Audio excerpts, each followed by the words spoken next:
Alam nyo, kung wala akong OFW, maniwala po kayo sa akin. Matagal na pong bagsak ang bansa natin. Magpasalamat po tayo, meron tayong mga OFW na patuloy na sa ating nagpapakahirap at talaga pong sila ang bumubuhay sa ating ekonomiya. Dahil kung tayo lang po dito, wala tayong ginawa kundi umutang. Kung wala yung mga OFW, bagsak na ang Pilipinas. Lubog na ang Pilipinas. Praise the OFW for the sipag, pagsusumikap at pagsasakripisyo para sa kanilang mga kapamilya. Ng ating mga OFWs, mga tinaguriang modern-day heroes sa ating bansa. Last year, their total remittances amounted to 2.2 trillion pesos, which is equivalent to 8.3% of our total gross domestic product or GDP. Dahil sa kanilang mga sakripisyo, pawis, pagod at luha, na natiling matatag ang ating ekonomiya. Almost 10% ng ating GDP galing sa OFWs nung naghihirap tayo. Pera nila ang inaasahan natin hanggang ngayon. They're a big part of our GDP. Tapos pag ibabalik natin sa kanila, titipirin natin. Meanwhile, OFW dyan sa Terminal 1? Oo. Hindi ba pwede yun sa ano? Sabi nila, malinaw na malinaw sa video nila na para sa lahat. Yung mga pauwi na kaninang dating dito sa Pilipinas na mga walang biyahe papuntang probinsya, welcome na welcome. Oo. Lumapit ako sa kanila. Anong ginawa? Hindi daw pwede. Para lang daw yun sa mga paalis. Hindi ka pinapasok? Hindi. Nandun lang ako sa yung sa upuan.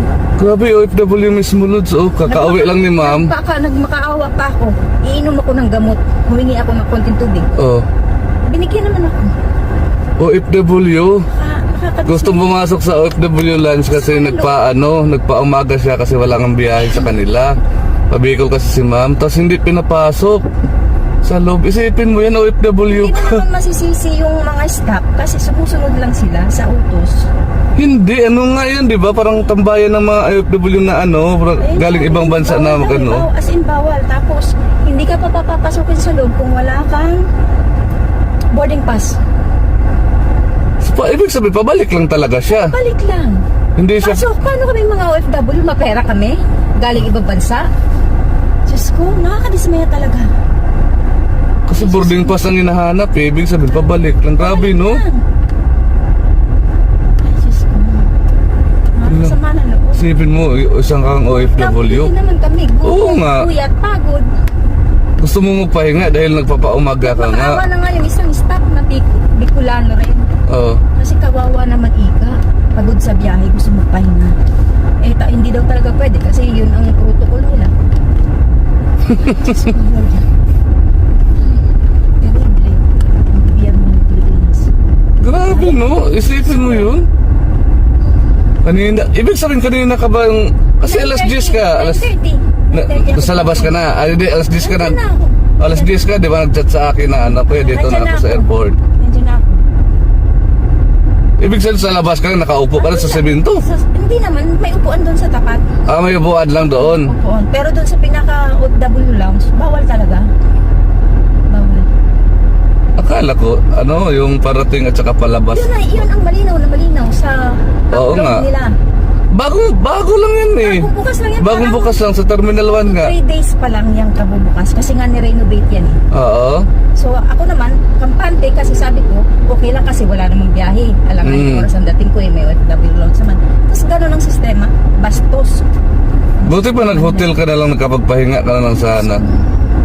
Doon ka na lang sana sa may yung tabi, yung sa tawag nito. Hinayang naman ako sa pera kasi ang daming gastos. Sabagay. Gastusin sana. Hindi, kung mga 6 hours, magkano lang naman sana. naman ako.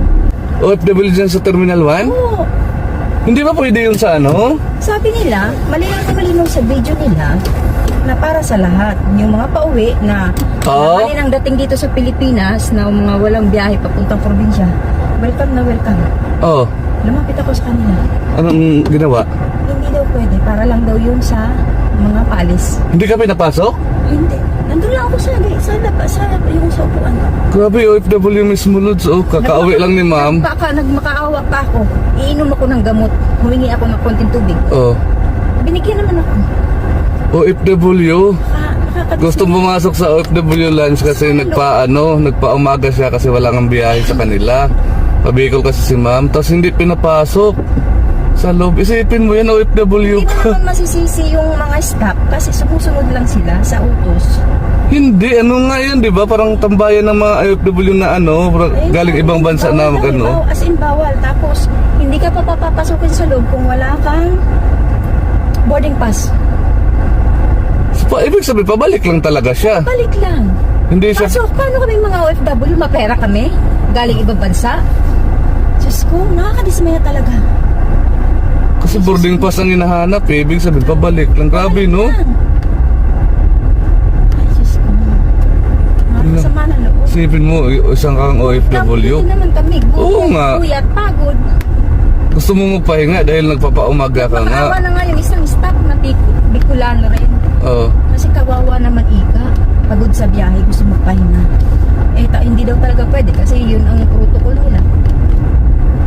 Diyos ko, Lord. Terrible. Ang gobyerno ng Pilipinas. Grabe, no? Isipin mo yun. Ibig sabihin kanina ka ba yung... Kasi alas 10 ka. 9:30. Nasa labas ka na. Hindi, alas 10 ka na. Nandiyan na ako. Alas 10 ka, di ba? Nag-chat sa akin na pwede dito na ako sa airport. Nandiyan na ako.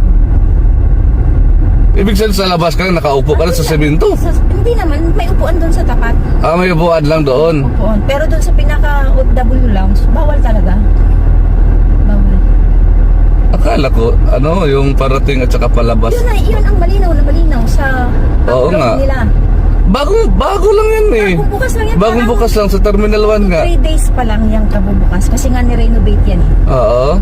So ako naman, kampante kasi sabi ko, okay lang kasi wala namang biyahe. Alam nga yung oras ang dating ko eh, may OFW lounge naman.